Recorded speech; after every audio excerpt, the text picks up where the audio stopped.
हम बात करेंगे श्रेष्ठता की। दोस्तों, श्रेष्ठता की भावना को समझने के लिए एक कहानी सुनते हैं। ठंड के मौसम में कुछ बंदर ठिठुर रहे थे। तभी उन्हें एक जुगनू मिला। जुगनू से रोशनी आ रही थी, जैसे वो कोई उड़ता हुआ अंगारा हो। बंदरों ने जुगनू को पकड़कर सूखी लकड़ियों पर रखा और सब मिलकर उसे फूंकने लगे।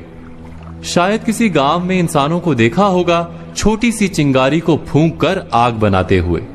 उन्होंने भी आग लगाने का प्रयास शुरू कर दिया। कुछ ही देर में जुगनू मर गया। उससे आ रहा प्रकाश बुझ गया।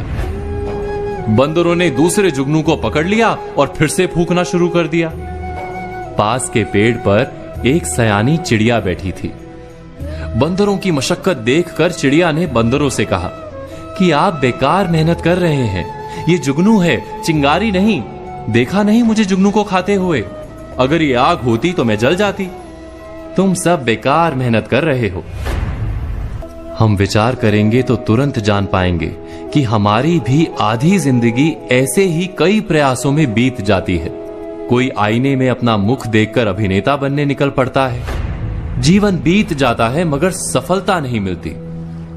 कोई व्यवसाय करने का स्वप्न लेकर जीता है, नौकरी नहीं करता और दरिद्र रह जाता है। कोई जुए में लाखों जीतने का स्वप्न लेकर चलता रहता है और जीवन नष्ट कर देता है।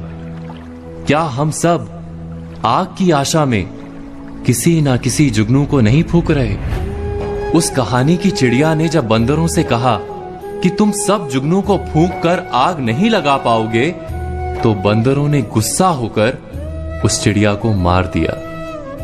हमें भी जब कोई कहता है कि हम जिस स्वप्न को लेकर चल रहे हैं वो मिथ्या है, तो हमारा प्रतिभाव क्या ऐसा ही नहीं होता? क्या सलाह देने वाले पर हम गुस्सा नहीं हो जाते? अब यह भी आश्चर्य है कि एक और हमें कहा जाता है मनुष्य जब कोई स्वप्न लेकर मेहनत करता है तो अवश्य सफल होता है। दूसरी ओर यह भी कहा जाता है कि सारे स्वप्न सफल नहीं होते। समय आने पर जुगनू और चिंगारी का भेद समझना आवश्यक है। इस दुविधा का उपाय क्या है?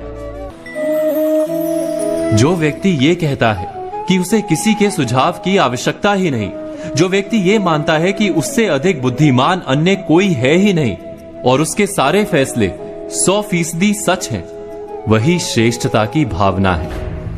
इससे बंधा मनुष्य क्या वास्तव में अपने आप को जान पाता है? क्या उसके भीतर सच्चा आत्मविश्वास जन्म ले सकता है? कहानी के बंदरों ने चिड़िया को मारते हुए यही कहा था कि हम इतने बड़े और विशाल हैं, इतने ताकतवर हैं, हमें तुम्हारी सलाह की कोई आवश्यकता ही नहीं।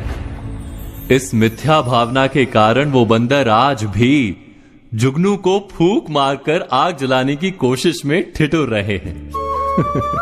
पर आज हमने बात की श्रेष्ठता पर। कल बात करेंगे प्रभाव और असफलता।